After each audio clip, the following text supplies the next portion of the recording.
Good evening, ladies and gentlemen. Welcome to another segment of Inside the Coach's Office. I'm Brian Barnes with Michigan Sports and Entertainment, and Dan and I have talked previously about having some guests on, and tonight we have our first one, and he's a special guest. This is Dan Fodrocy, owner of Aaron Consulting and former college football coach at Saginaw Valley State University. Dan, I appreciate you being with me today. How are you? Oh, I'm doing good, Coach. Can't wait to talk a little college football in December. It's always the Yeah, best. it is. Although yeah, things have been interesting lately with the everybody waiting for the big day today with the college football playoff. Not just the rankings, the bracket was unveiled today, and there's always going to be controversy and discussions. Going back to when we just had the BCS with two teams and who's getting in and who's not getting in, but feels like things have just ramped up a lot this year. So, what was your original take with everything that came out today? Truth be told, the more I've thought about it, they just, maybe 20 years ago, they tried to make something great better and they just totally screwed it up. I think today to me is the culmination of that, and I've never been a big fan of the playoff at this level. I grew up Mm-hmm. and played at Division II, coached in Division II and one AA and, see Division III playoffs, been a part of high school playoffs. You want to talk about something that's so unorganized and so structured. It's the highest level of college football, and they just continue to try and screw it up. And I had an old friend of mine who's still coaching college football, but he said, when you try to put lipstick on a pig, it just ends up still being a pig. And that's what they're trying to do constantly with this next level of college football after the regular season. The concern I have after listening to Hunter Yurachek and listening to everybody debate it is we are now, in my opinion, went down an avenue of what's the point of the regular season? And I think to me that sucks because what made the highest level of college football so great is really the regular season when you're talking about rivalries, games that matter in November, even when your record is 7-3. And now what you're seeing, especially with, in my opinion, the BYU situation, the Miami situation, the Alabama situation are clear indicators, that we've just went into a new level. It's politicking. It's conspiracy theories that obviously have legs.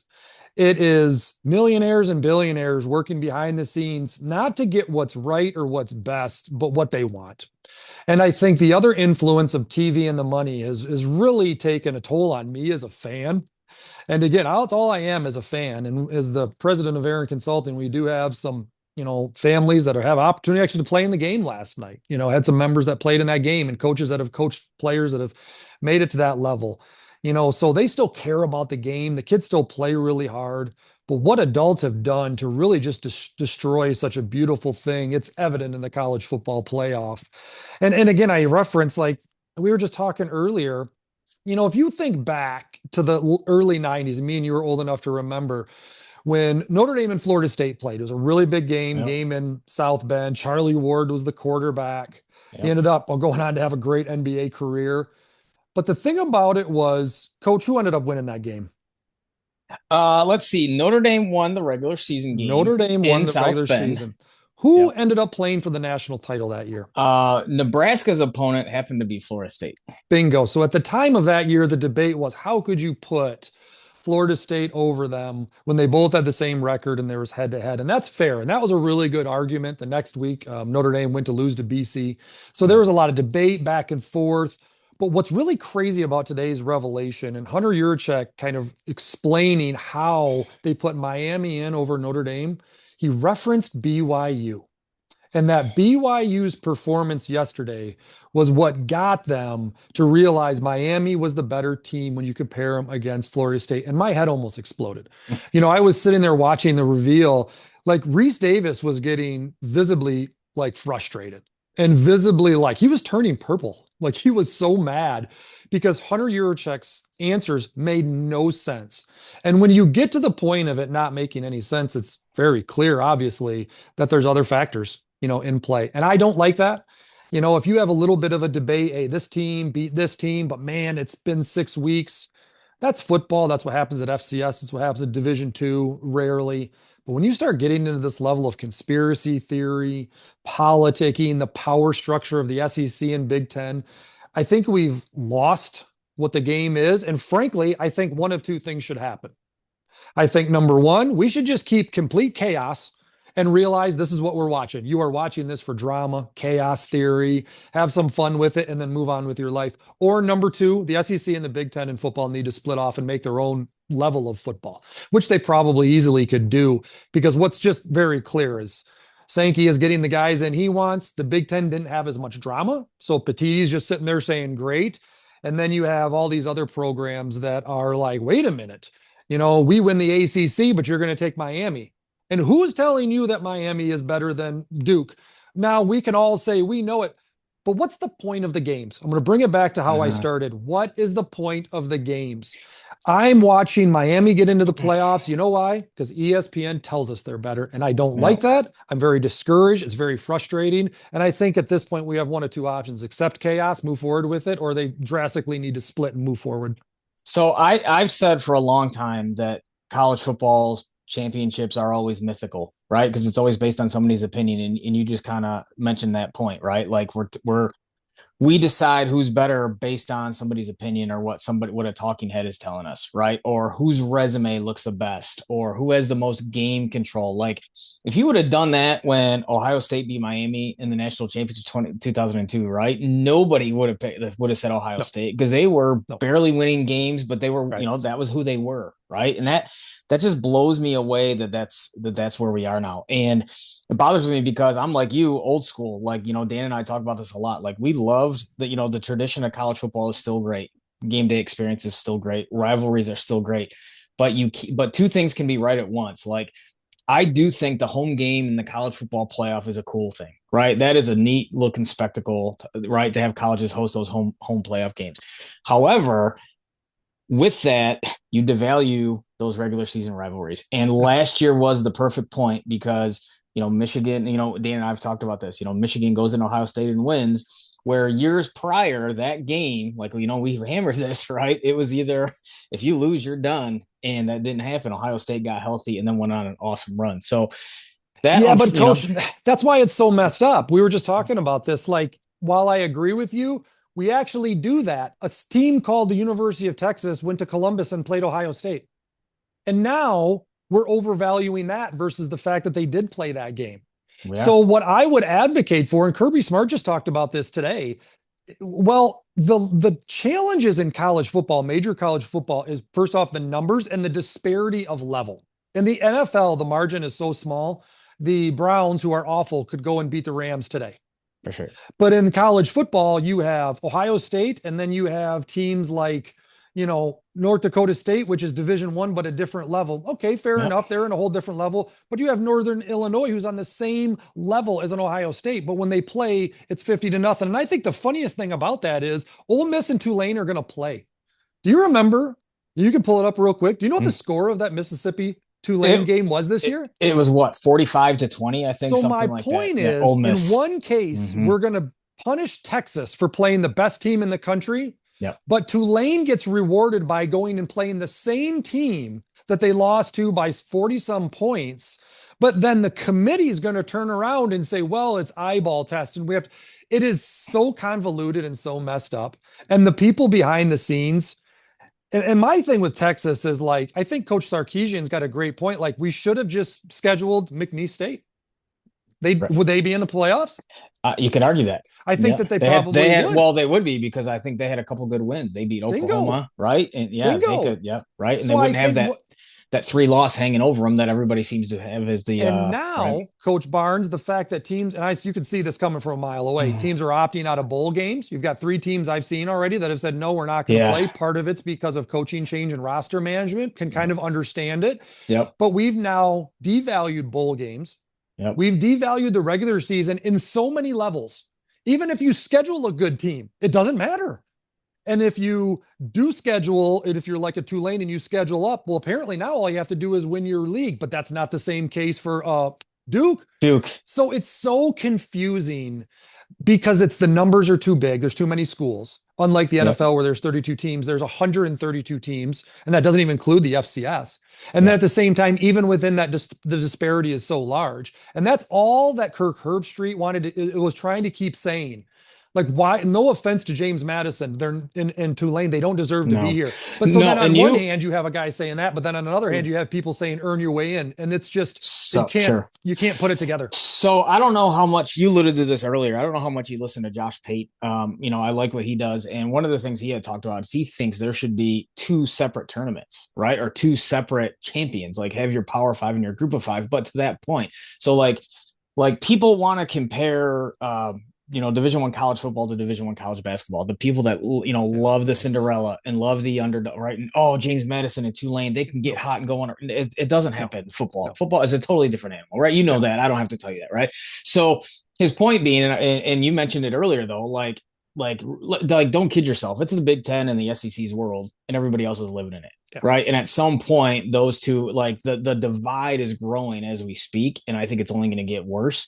So why not just have those two separate entities kind of thing? You have your big dogs, like because if you're a school that's not willing to go all in on football, like financially and with the resources, like you might as well not even bother because you're gonna struggle mightily. But here's the problem, Coach Barnes. The reason you do that is because if you're Tulane and James Madison, you know the payout, the lottery ticket you just hit. So you don't want to give that up. So you have people behind your scenes politicking, begging, probably paying off Greg Sankey and Tony Petitti to keep this system. Frankly, who knows? And again, I'm so convinced there's so much Yeah. conspiracy theory and backdoor dealing going on. You see it with Alabama. Alabama loses their conference championship game and they're in. BYU loses to a team that is on a bye because they're one of the top four teams and they're out. That is 100% power structure in the commissioner. So the SEC commissioner is so powerful that he can get his conference champion loser in with one of those losses being to Florida State. But the Big 12 commissioner has a loss. Their second team loses to the same team twice, which is Texas Tech, and Right. is going to be a one of the top seeds. And you're telling me that's the same equity? It's not. They're not an equal playing field. And that to me is where I can't figure out what I cannot figure out. This is I have a lot of opinions. Feel like I know a lot of answers. I can't figure out why the SEC and the Big Ten haven't done it. What do Yeah. they have to gain other than this is the only other piece of the puzzle that no one wants to talk about is the SEC and the Big Ten. They have coverage from the NCAA to be the punching bag. No one ever blames Greg Sankey or Tony Petitti in most Right. cases. They blame the NCAA. I saw it all day today. I usually like to jump in on those things because I am a little bit of an NCAA defender because it's funny 5 years ago when people complained it was oh, they're so horrible. They're so horrible. And then they said, okay, well, we're going to lose in court. We're going to throw our hands up. Now it's like complete chaos.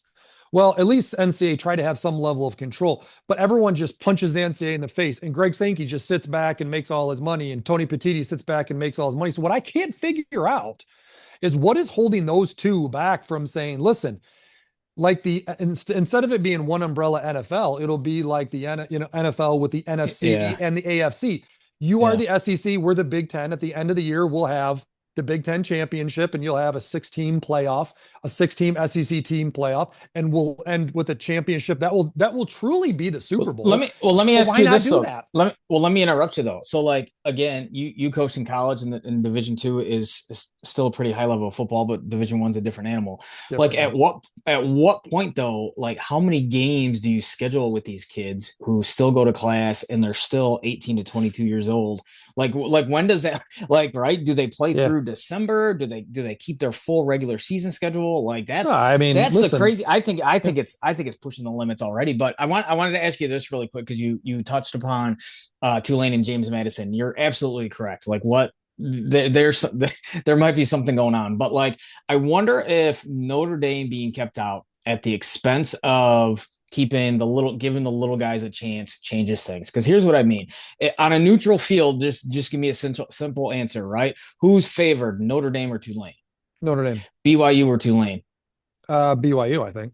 Texas, Tulane, Vanderbilt. Like you see my Texas, point, yeah, right? Vanderbilt, yeah. So I wonder if like there's enough of an outcry from because like don't kid yourselves, like the Notre Dame brand. I think I am a little surprised by that. Like I'm not surprised that Alabama got in, right? But I am a little surprised they kept the brand out. And to your point, right? I wonder if this is like, hey, like, because now the talk, hey, Notre Dame, well, you got to get into a conference. If you get into a conference, it's a different story, right? But then So, again, Duke's in a conference, they won their conference, and it right. doesn't matter, right? So So the reason and the thing that I kept thinking about today was there was a time when I used to watch The Bachelor. You probably remember that show. It's yeah, been on for sure, like 30 years. sure, Okay. I might be old enough now to go on The Golden Bachelor if my wife ever kicks me to the curb. right, But it's funny because early Bachelor days with old school Chris Harrison, I actually used to like it. You know why? Because it was real. yeah, And then it started transitioning away to where it became fake. And you watch Jesse Palmer, it's all fake, it's all yeah, staged, and the people there are just there to try to build their brand. I feel like we've gotten to Jesse Palmer Bachelor with college football right now, and I don't like that. Like, mm-hmm. okay, we just touched on it. In BCS era, it was starting to kind of get to become this money machine, and it was a little bit frustrating. And there was some, real life drama that came along with it. But at the end of the day, like you said, Miami and Ohio State still lined up, and Maurice Claret ripped the ball into the A gap and scored the touchdown and went ahead. Yeah, Nowadays, Lane Kiffin's not even going to coach his team. Let that sink in. Like we have gotten to a point now where it's yeah, fake and it's not even fun. And like there's no purpose to like, there used to be one last vestige of real reality TV, and it was sports. I think we've crossed the line now. And I think that's what I mean. Like these programs that are clearly billion-dollar enterprises and want to be billion-dollar enterprises, and they're a marketing agency of their university, commit to that, even a different level in the house case. And this is why I'm saying they need to break free and move forward. Okay, are you committed? Because your cap is going to be 50 million. If you're in, then you prove to us, show us your financial statements, how you're going to be in. Everybody else goes back to the old school NCA. yeah, And I think because here's the thing, and I'd say this to anybody, and I remember hearing these stories like Caleb Williams didn't go to class. He was in class, he took online courses, but sure. nowadays, and I can't speak to Bryce Underwood. Can you imagine a kid making that much money going into So sitting in Psych 100 class? I talked about that, Dan and I talked about the other day, like, and so, fair or not, right? Dude's an 18-year-old kid who's getting like hammered for not playing well in the big game, throwing for 60 yards, pretty much the same number that Davis Warren did a year ago, right? But guess what? Like when you make more than the majority of your coaching staff and you make more than your professors in that But class, like that's going correct. to, right? Like But that's like, going, here's my yeah, point. Here's my point to Bryce Underwood. I don't know if you listen to this, but why go to class? The point of going to of college course. is to set yourself up for a career. You've created a Right. career, but also from the standpoint of being hounded and mobbed by kids, and maybe in a positive way. Like everyone would be staring at you in class. You're Yeah. worth millions of dollars. Could Like you, I think we have to just create that separation that we have created pro sports, and a school like Central Michigan, which is not pro sports. no Even their question. highest paid players still need to go to school because you can't retire off of your college earnings. Bryce Underwood could retire when he's done at Michigan. And No I'd question. like to talk about this. Like, this is where you're starting to see the separation where this is pro sports people, because you're going to see kids that are going to retire off of college earnings. And I think they probably should. But a kid at Central Michigan, you're going to walk away. Maybe you find a way to make $500,000 as the best Yeah. a Yeah. Chris Kaman style player back in the day. He was in our Yeah. era. He Yep. probably would garner 500,000, take your team to the tournament. You pack the center. If you have a really good, the Dan Lefevers that would get, Kelly Shorts with a lot of people there, especially for the Western game. Yeah, in their career, they might make $500,000, but that's gone in 2 years, No doubt. where that person has to embrace school. And I think we have to make a clear cut and just say, okay, if you're a Bryce Underwood and if you want to go to school, awesome. Congratulations. You can take online courses. You can choose whatever you want. Your group can have you sit in the back and cloistered off so that no one bothers you or whatever it may be. But we have to make a lot, because this whole thing today, especially with Notre Dame opting out, is going to be one of the starting shifting points of, again, that politicking that we're seeing. This is Notre Yeah. Dame standing up and saying, we don't agree with you. We Right. think you're wrong. And we're going to see how much power they have. And frankly, it'll probably create a lot of change. Of course it will. And to your point, like I've talked about that with in general, like you want to solve all those issues, you give kids the option to get drafted out of high school, and then you solve all those academic issues. But like Coach it, Barnes, don't get me going on this one and now, because I think, oh boy, I'm not saying I agree with it, but here's my no, I point to that though. 100% Yeah. agree with it. Well, here's well, okay, good. Okay, here's why. Like that's people that say, well, that kid isn't physically or mentally ready. Then that's on that NFL team. Then they shouldn't draft that kid, or they Coach, shouldn't I'm draft telling him you, and put him on their practice squad and develop coach, him, because you're starting to 100%. see a little bit of a trend in college basketball with Yes. kids going overseas and the NBDL and all that other stuff, Coach, right? I think the So biggest, that yes, changes everything, to your point, because it's a sham, like you just said. Like, and Bryce Underwood, like maybe he is going to class and trying his darndest, right? But you maybe. I'm can't tell, sure he but you is. can't, I'm yeah, sure he but is. you can't tell me there aren't kids who aren't there. They're like, as I think it was Cardell Jones said, I didn't come here to play school. Right, right. Right. Like, don't kid yourself. Right. Like, just call a spade. Right. And, So I think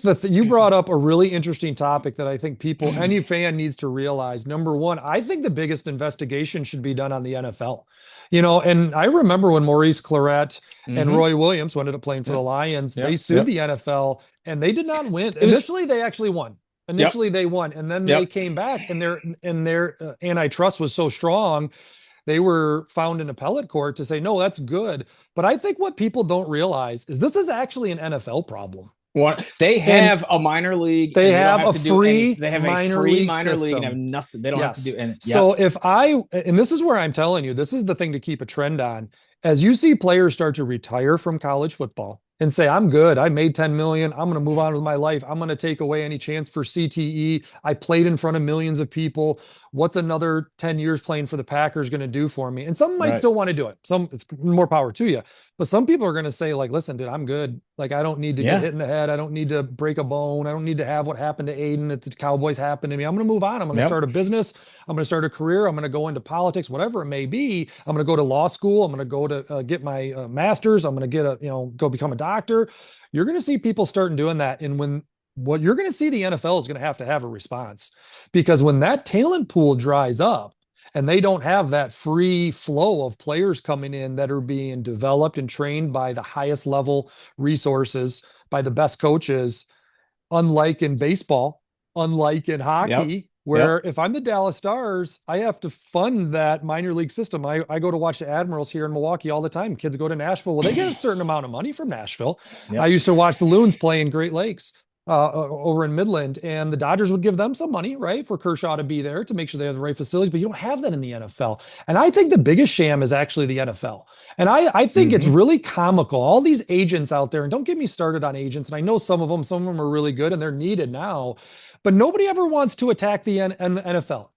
None of these agents, all these guys that are, these superior agents and lawyers on social media, no one ever wants to say, hey, NFL, what about your rules hindering these players? NBA, you're the one saying they have to go to school for No a year. question. No question. NFL, you're the one saying they can't. And like you said, they're probably not ready. But why can't you have a minor league system? Right. Why can't, and if it is But you just know the what? SEC and Like, the Big Ten, just let's fuel this thing and move on. Trevor Lawrence would have been the first pick coming out of high school, right? I Shadavian mean, Clowney, they said would have been Jadavian the first Clowney pick would have been in the first click, his right? third Like, year at so like there are, USC. and Yeah. again, that's on that NFL team, like to surround him with, you're right. That is a rabbit hole we can go down, man. Cause But I that's, think this is really relevant to today, because you're seeing it play out where we have now created this pseudo NFL, and like in Notre Dame's like, yeah. why are we going to go play in the Sun Bowl? Or I think So it'd it's be a pretty not, good bowl. yeah. Well, it became not just players opting out of a bowl. Now it's programs opting out of a bowl game. Right. Right. And at what point do you think, I mean, in the near future, bowl, like we already talked about, regular season games are becoming Well, irrelevant. bowl At what games, point? yeah.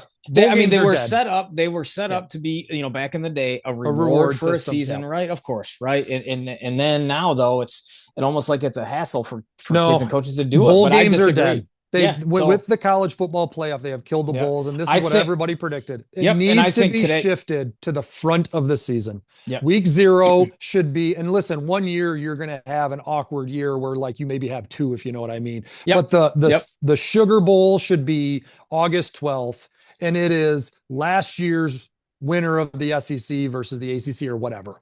Great And idea. Yeah. there is your matchups, but they have to mean something, because what the Correct. college football playoff just told us is, in the case of Texas, they don't mean anything. And if you are Tulane, you go play Mississippi, Ole Miss, get beat by 40, and Yep. it doesn't mean anything. And I'm confused by that. Well, I'm also, to your point, we talked about this earlier, and I want you to tell me your opinion on this. Like the BYU situation, they lost their championship game and got punished, but Alabama lost their championship game and did not. So, what do you think the future of conference championship games are now in college football. I do worry you might see somebody opt out of a conference championship game. And this goes right to my theory of Ohio State's loss last year was 100% thrown by Ohio State. 100%. I am convinced of it now more than ever. The, the president of Ohio State, the athletic director, and Ryan Day got together in a room, and no one will ever get leaked audio of this. This is 100% Mm, speculation. I do not have any facts behind this. But you know what they gained by losing to Michigan a year ago? They no doubt. gained a home playoff game Mm-hmm. and revenue. And I bet they probably made $10 million people coming into the horseshoe. And you know what else they gained? Health. They didn't have to go to the Big Ten championship game and have anybody get hurt. Because remember, they were beat up already, They obviously, were that beat game up against already. Michigan. We talked about that. And And then, again, that's 100% speculation. yep. I'm not indicating anybody But of that, but but how is it it any? But shows you're to right. me that How is it? people are How going is to it? start opting out of those. And they're going to say, Yeah. if okay, because let's imagine this. Let's do the what if game. If I'm BYU and I don't play in that Big 12 championship game, are they in Yeah, yeah, 11-1? yeah. I mean, it's hard to argue they're not. 11-1. I Yeah, think they're in. I think you're right. And if they're Yeah, not and in, so then the what are cra we doing? well, and the crazy thing is again we make the NFL comparison. Like NFL teams toward the end of the season rest guys all the time if they know they're in the playoffs, Correct. But I right? think this is the difference right here, Coach Barnes, and you're absolutely onto it. What you have in the NFL season, which people are now saying they don't like, is you have an earned playoff bid. We saw it last year. Yep. Okay. The Detroit Lions earned the number 1 seed. Had they lost that last game to the Vikings, they would have been the number 7 seed. And everyone was like, oh my God, it's not fair. But they have created a system that you are rewarded for winning your division. Yep. And then after that, and I remember that year that Tom Brady led, actually, it wasn't Tom Brady, excuse me, it was Matt Castle. The year Brady got hurt, they still went 10-6, and they did Yep. not get into the playoffs. That was the first time I remember, like, whoa, that's Yep. crazy. Yep. But in the NFL, you have an organized, earned system. In college football, major college football, you do not. Now, you can actually even start talking a little bit, even in the down lower levels, FCS, Division Two and Division Three. It's tricky. There's some earned access, but the fields are bigger. So then the qualifiers and whatnot still come back to some unique tiebreakers. But at the highest level, it is clear to me it's all politicking and it's all power structure by your conference commissioner. And I don't like that. I personally do not Yep. like that at all.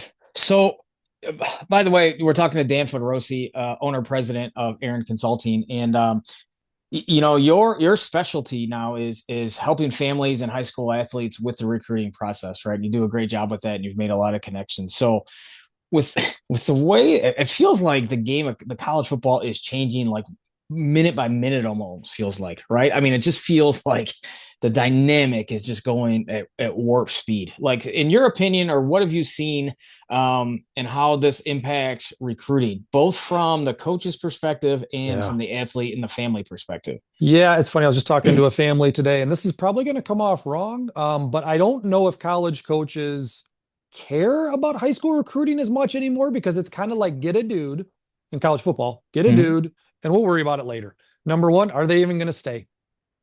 Are they even going to stick around? So I think it's a little bit more from the high school straight to college, especially the highest level of obviously we want really good players, but when you have a pool of 1,000 receivers, let's take our two, let's move on and move forward. I've seen that trend change. So Mm-hmm. I think from a players and family standpoint, just develop and just get really good and it'll kind of work out. From a high school coach's standpoint, it is much different. The relationships have changed because of what I just said. Hey, listen, we're not going to take a lot of receivers. And yeah, you've got a pretty good one, but this isn't like the early 2000s where we could work with them, develop them, and in 3 or 4 years, they'd be a great special teams player. First off, because if we develop them, they're probably going to transfer. That's the trends we're seeing. But then number two, we only have so many spots because they reduced the roster sizes, right? Like you can't hold 120 guys anymore. And the SEC just came out with a really sneaky ruling that I don't know if anybody paid attention to on Friday, where they're going to go 105 scholarships.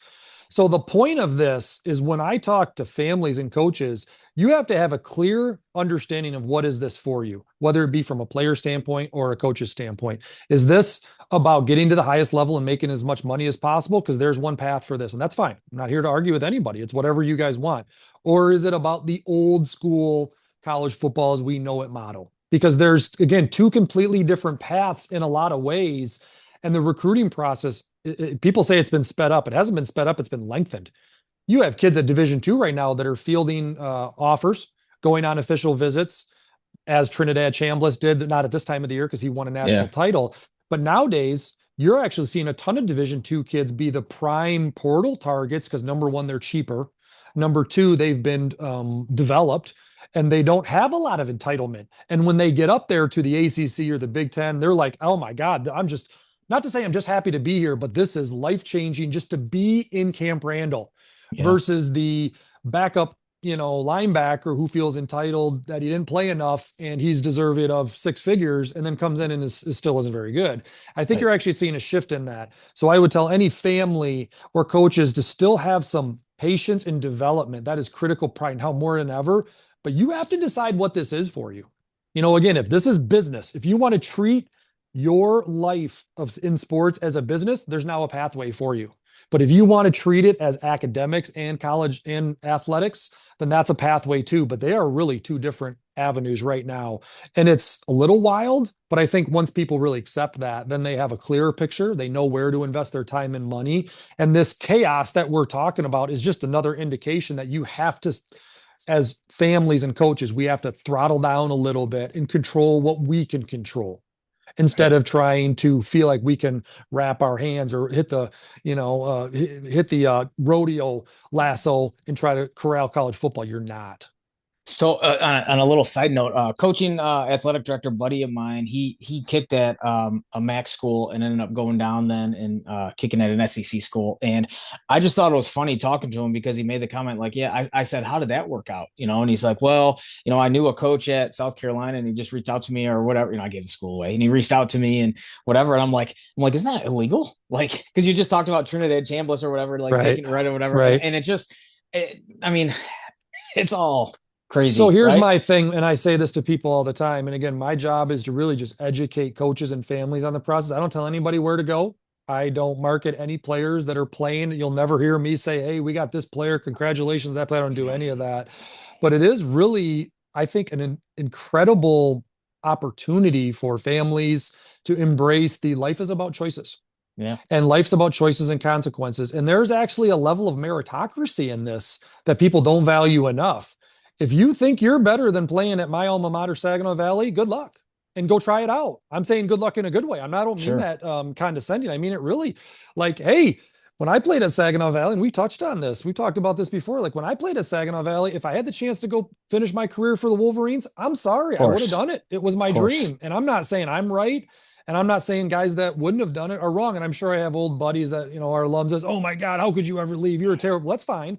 But I think when you really open your eyes to this and realize this is very educational for young people right now. If you want to get into a life like we live in, business like and all that stuff, I'm here to tell you it ain't very fun, but have at it.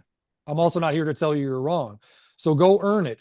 Go to Ferris State, be one of the best players in the country, and then get an opportunity. And again, it's tricky how it happens. I don't think it's necessarily right, but there's a level of meritocracy in it that I actually tell people in a lot of ways. I think it's the best thing possible for recruits and families, but you have to start by lowering your concern because there's not as many walls that you have to knock down anymore. It's actually a little more freewheeling. You could find yourself playing in the Big Ten after 2, 3 years of playing in Division III. You're not even thinking that right now. Right. So it's like just develop, just stay the course and see what happens.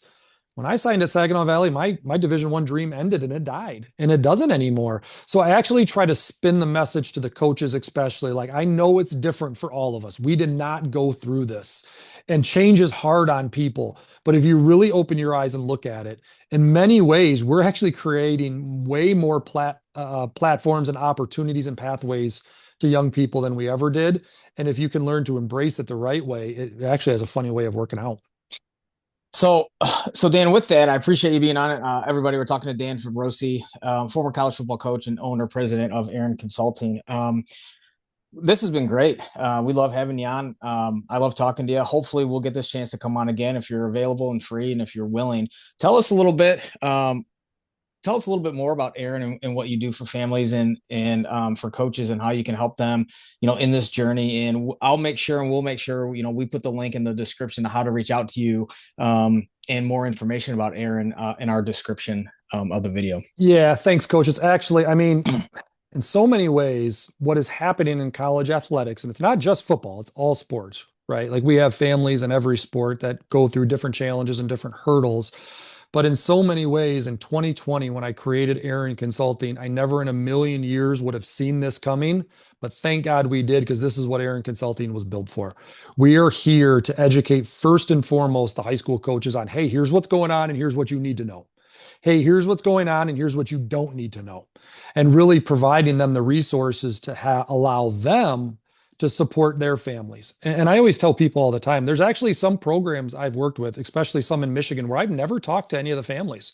And people are like, wait a minute, hold on. Aren't you like one of these recruiting services that does that? And I'm like, well, I am a recruiting service, by definition. However, my role is to support the high school coach so that they hear one singular voice. If that's what the high school coach wants, then that's what's going to be best for his or her families. But in many schools, especially a lot here and down in Ohio and in Pennsylvania, people are like, hey, I want you to talk to my families. We trust your voice and we trust your message. And it's all education. It's all guiding them on what's right for them. Because again, within one locker room, you may have one player, one volleyball player that is the highest level that's going to go on to play at Penn State and going to garner NIL and rev share and maybe play for the U.S. national team someday. And in that same roster, you might have another senior who's just trying to get a call from a Division III school. Those are two completely different paths. And the high school coach cannot have a blanket approach, but also their head's going to explode trying to do all this nowadays with the questions and the demands that parents have, rightfully so, on where to invest their time and their money on the recruiting process, because it's very expensive and it costs a lot of time now, unlike 20 years ago.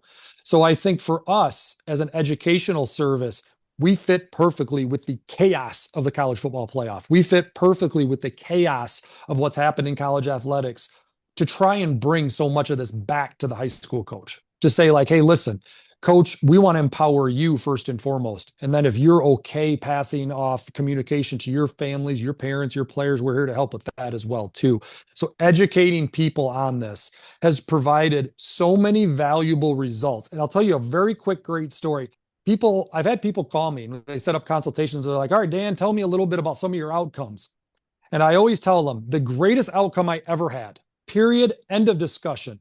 We had an individual family that was part of the service up to a year ago that was in the 2025 recruiting class. I'm actually still looking at his name on my board right now because they're so impactful to me. They went through the process. He was a really good football player in the state of Michigan, scored a ton of touchdowns as an offensive player, almost took their team to the state title. They lost in the semis. As the process for them continued, they got down to the end. It was closing in on signing day. And the dad called me and says, hey, I want to thank you for everything. He decided to go and be an electrician. And I said, sir, that is the greatest outcome I could ever have imagined. And here's why. Because it's not about the outcome. It's the fact that you guys challenged this perfectly to find out what you want. The opportunities he had was not what he wanted. So he chose a different direction. And that is so intelligent. It's so smart. And it's also going to make that kid a lot of money in his future because number one, he's not chasing something that he doesn't want to chase. He's going to start off as early in his life doing exactly what he wants to do. Very little to no college debt, if any. Will be making more money than you and I combined in probably 3 years. Mm. He'll be driving around a Maserati, living in a mansion because he made the right decision. And we have gotten so far away from what recruiting is supposed to be. It's actually recruiting. It's the process. It's finding out if do what I have, is that what I want? And if not, all right, I'm just going to go to school. I'm going to be a doctor or a lawyer versus what it has morphed into. And a lot of it is driven by other recruiting services and adults that attach themselves to young people's success, especially. And it's about the logo that you sign at. It's about chasing something and feeling like you have to grab onto something. And that is so fundamentally wrong. So when you think about, what Aaron Consulting is, that's the greatest outcome I could have ever imagined. And again, we're very fortunate. We work with some really good schools and have some incredible individual families that are playing anywhere from the Big Ten to the MIAA, over into the NSIC, all over the place. Players playing in the Big 12, everything, and all sports, all different sports. So, but it is really has to be brought back to what it is supposed to be, which is finding what you want.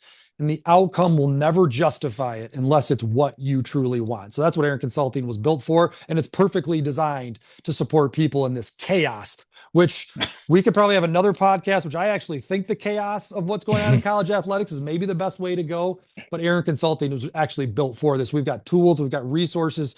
We just built a brand new app that has got the most Yep. powerful AI fueled It's tools awesome. I could have ever imagined at your fingertips.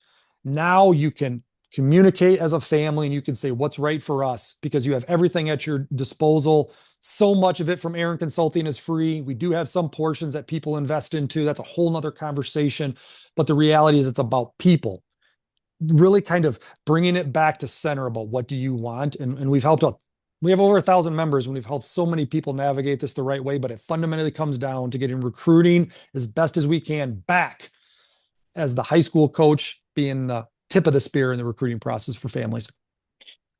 Dan, that's fantastic, man. I appreciate you hopping on and chat with me tonight. And like I said, we'd love to have you back on again if you're free and if we can make it happen. And we could talk more as this playoff season goes on and really to help you out in any way because like you're a great guy and you're doing good things for families and kids and coaches as well. So appreciate you being on here, man. Is there anything else you want to leave us with? Yeah, I do want to leave people with this though. And again, we talked a lot about the chaos. We also have to remember this is just sports. Right. Like we want to talk about it. We want to have some fun. Social media is no different than the old school chat boards. Me and you remember that. You Yeah. know, Yeah. you'd get on a chat room and people would be complaining. Everyone in the 90s said this is chaos and people have lost their minds. And it's just transitioned to social media. Yep. I just want to remind people, number one, be very careful with how much money you're investing in college sports, especially in betting. Okay.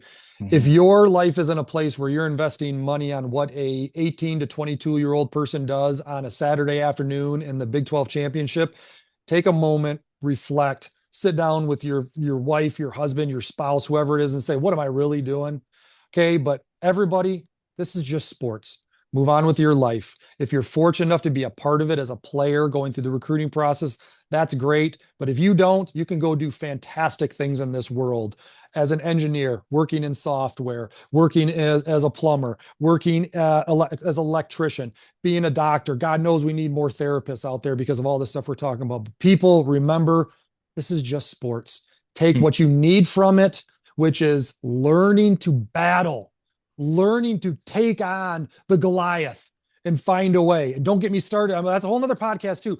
But the challenge of sports, I just watched my son, who's young, play against two of the best 12-year-olds I've ever seen in my life on the basketball court. And they will play in the NBA someday. And my son and their team battled and they lost by 20. And I'll tell you, it might have been the best game I've ever seen them play. They battled, they scratched, they clawed. They didn't execute perfectly, but we have to get back to this as adults, both coaches and parents, saying it's just sports. Take what you need from it. If you're provided opportunities, awesome. If not, move forward with your life. I'll leave you with that. Well done. Well said. Life goes on. I appreciate it, man. Well, Thanks, Coach. yeah, Dan, thanks again. For Dan Fodrocy, this is Coach Barn. And thanks for listening to Inside the Coach's Office. Have a great night.